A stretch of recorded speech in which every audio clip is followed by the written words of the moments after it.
अस्सलाम वालेकुम dear students. आज हमने 7.2 स्टार्ट करनी है जो कि परम्यूटेशंस के बारे में है। तो परम्यूटेशंस के लिए जो है वो हम लोग जो फॉर्मूला यूज़ करते हैं वो हम देख लेते हैं। तो कैसे लिखते हैं इसको। तो ये होता है जी एन पी आर, यानी कि एन परम्यूटेशन आर, यानी कि जितने नंबर ऑफ चॉइसेस हैं और जितने नंबर ऑफ अवेलेबल वेरिएबल्स हैं ये इसकी किसकी इक्वल होता है। This is equals to N factorial divided by N minus R का फैक्टोरियल। ये है जी हमारा क्वेश्चन फॉर्मूला, ठीक है, यानी जिसको हमने यूज़ करना है N P R is equals to N factorial और इंटू एन माइनस आर का फैक्टोरियल। अब जो हमें क्वेश्चन करना है तो क्वेश्चन नंबर 1 का 1 3 एंड 5 पार्ट करना है। क्वेश्चन नंबर 2 का 1 2 3 पार्ट करना है। 3 4 6 7 एंड 10 11 क्वेश्चन है वो हमने करने हैं इस एक्सरसाइज 7.2 के। तो ये जो एक्सरसाइज है ये हमारे पास शॉर्ट क्वेश्चंस के लिहाज से वो जो है वो इंपॉर्टेंट है। तो क्वेश्चन नंबर 1 अगर आप देखें तो ये हमारे पास क्या है कि 20 और p इंटू 3 यानी कि 20 परमुटेशन 3 है। तो फॉर्मूला अभी आपको जो बताया था वो क्या था, N factorial divide by N minus R का फैक्टोरियल। जो हमारे पास p से पहले यानी लेफ्ट साइड पे लिखी होती है उसको हम लोग कहते हैं एन टर्म, और जो हमारे पास राइट साइड पे लिखी होती है उसको हम कहते हैं आर टर्म।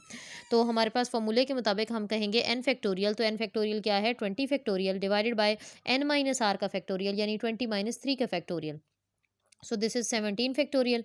अब अगर हम कैंसिलेशन करने चाहें तो 20 को थोड़ा सा बैकवर्ड, हमें पता है ना कि कोई भी फैक्टोरियल लिखा होता है तो हम उसको पीछे लेके आते हैं, एक एक वो कम होता है। तो 20 factorial can be written as 20 into 19 into 18 into 17 factorial, क्योंकि मुझे पता है नीचे भी 17 है। तो ये 17 और ये 17 मैं क्या कर दूंगी, कैंसिल आउट कर दूंगी। यही करेंगे, 17 17 कैंसिल हो गए, बाकी जो टर्म्स रह गई हैं 20 19 18 वो मिल जाएंगी। तो ये हमारे पास फैक्टोरियल का रिजल्ट बन जाएगा 6840, ठीक है।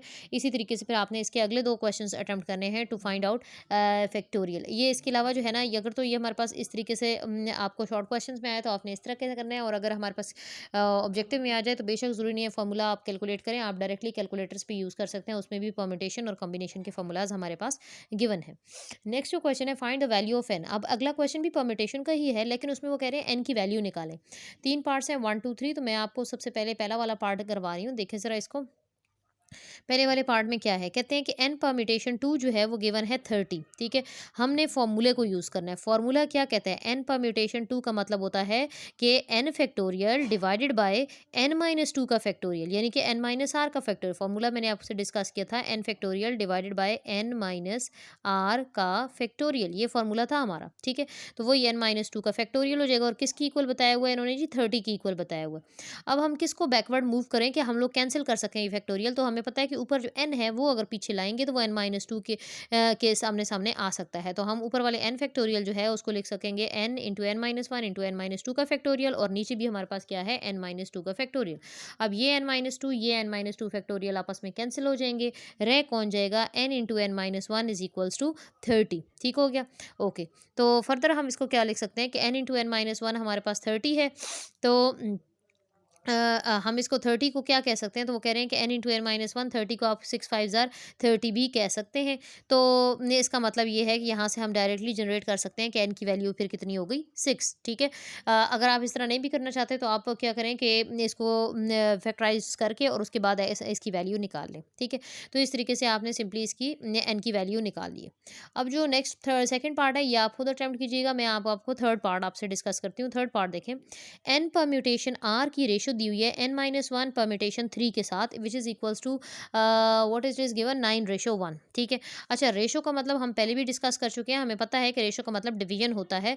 तो एन परम्यूटेशन आर, रेशो जो लिखा हुआ है हम उसको लिख देंगे एन परम्यूटेशन आर, और divided by N minus R permutation 3 is equals to 9:1 लिखा हुआ है, जिसको हमने लिख दिया है 9/1।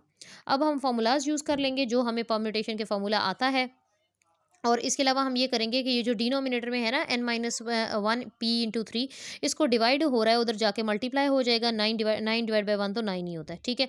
तो अब हम दोनों तरफ फॉर्मूला देखते हैं। n परम्यूटेशन r है तो n परम्यूटेशन r का फॉर्मूला अभी डिस्कस किए हुए क्या होता है, n factorial divide by n minus 4 है तो 4 फैक्टोरियल इंटू 9, और दूसरा क्या है n माइनस 1 और p। तो फॉर्मूला क्या कहता है, फॉर्मूला तो ये कहता है कि जो भी ऊपर टर्म है उसका फैक्टोरियल। तो ये हमारे पास टर्म क्या है, n माइनस 1 का फैक्टोरियल डिवाइडेड बाय नीचे क्या होता है, नीचे हम कहते हैं n माइनस आर का फैक्टोरियल। अब मेरा जो n यहाँ पे इस तरफ की बात नहीं कर रही, इस तरफ जो हमारे पास n गिवन है इसमें वो क्या गिवन है, n माइनस 1। तो हम कहते हैं ये जी मेरा n माइनस 1 n है माइनस आर का फैक्टोरियल। यहाँ पे r जो है वो हमारे पास क्या गिवन है, इसमें आर जो है ये नीचे वाली वैल्यू होती है, वो 3 गिवन है, तो वो हम लिख देंगे 3 और उसका क्या हो जाएगा फैक्टोरियल। तो ये देखें n माइनस -1 -3 तो ये कितना हो गया n-4 का फैक्टोरियल हो जाएगा ये हमारे पास, ठीक है जी।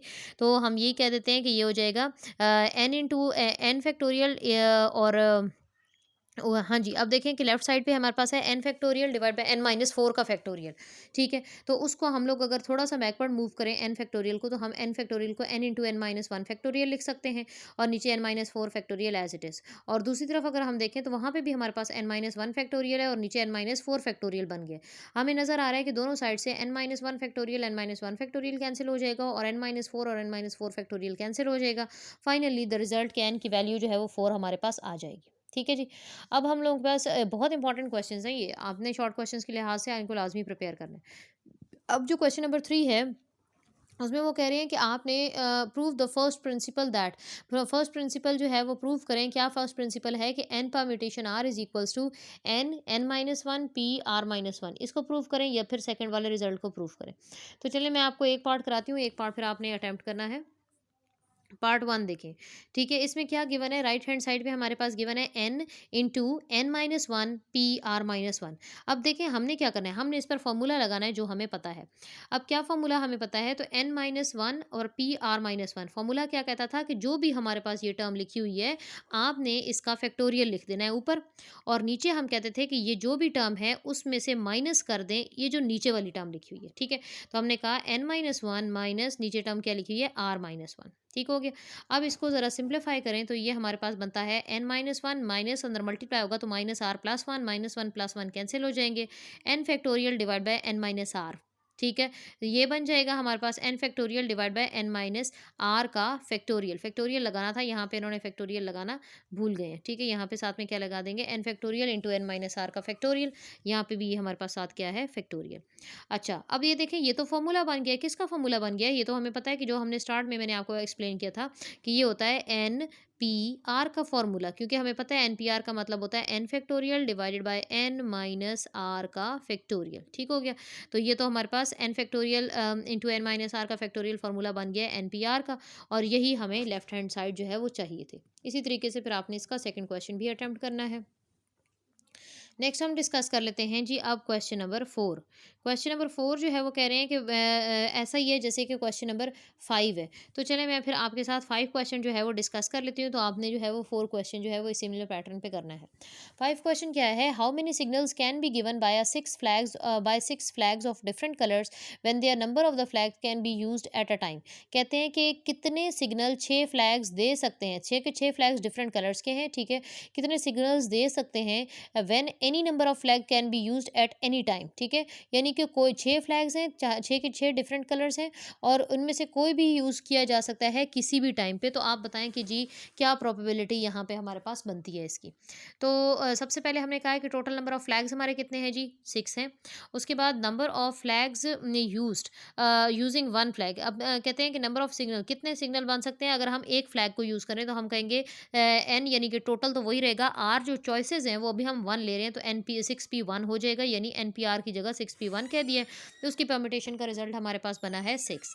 उसके बाद फिर अगर 2 फ्लैग्स को यूज़ करेंगे तो 6 परम्यूटेशन 6 परम्यूटेशन 2, ठीक है? तो वो हमारे पास 30 बन गया। फिर 3 फ्लैग्स को यूज़ करेंगे तो ये बन गया, 4 फ्लैग्स को ये बन गया, 5 फ्लैग्स को ये बन गया, 6 फ्लैग्स को ये बन गया। ये वो टोटल चॉइसेस हैं हमारे पास जिनको हम यूज़ कर सकते हैं, यानी जो हमारे पास प्रोबेबिलिटीज़ बन सकती हैं, ठीक है? अब आपने फाइनली क्या करना है, इन जितने भी चॉइसेस आई हैं इन सबको आपने ऐड अप कर लेना है। तो ये वो टोटल नंबर ऑफ सिग्नल्स हैं जो हम दे सकते हैं। इन सबको ऐड किया तो आपको पता चला कि आपका रिजल्ट क्या बन गया, 1956। तो ये जैसे मैंने आपको ये 5 इजी सा क्वेश्चन एक्सप्लेन किया है, इसी तरीके से आपने 4 करना है और बाकी जो एक्सरसाइज के क्वेश्चंस हैं वो हम लोग नेक्स्ट जो है वो वीडियो में डिस्कस करेंगे।